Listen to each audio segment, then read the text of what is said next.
Ish kryeministri i Maqedonas Nikola Gruevski nuk tërhiqet nga oferta e tij për bashkëpunim me Zoran Zaev, por me kusht që ai të heqë dorë nga platforma e partive shqiptare. Përmes një deklarate VMRO-DPMNE, thekson se qytetarët nuk kanë votuar për platformën e ardhur nga Tirana dhe akuzon liderin social-demokrat se nuk po mbron interesat e vendit.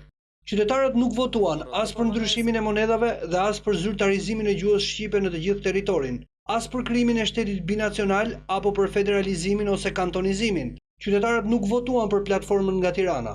Zaev e pranoi këtë vetëm për të ardhur në pushtet pa mbështetjen e popullit. Ndërkohë, mbështetës të kësaj partie do të vazhdojnë edhe sot protestat kundër pranimit nga Zaev të platformës së partive shqiptare. Lëvizja të Bashkuar për Maqedoninë do të zgjerojë hartën e tyre për te kryeqytetit Shkup dhe ka paralajmëruar tubime edhe në disa qytete gjatë orëve të pasdites. Ata kërkojnë respektimin e kushtetutës dhe që të mos lejohet federalizimi i vendit. Nga LSDM nuk ka ndonjë reagim, por lideri i saj Zoran Zaev është në pritje të verdiktit të presidentit Ivanov për t'i dhënë mandatin për formimin e qeverisë së re. Pas marrjes së tij ai do të nisë negociatat me partitë shqiptare që i siguruan firmat e nevojshme për t'i dorëzuar në presidencë.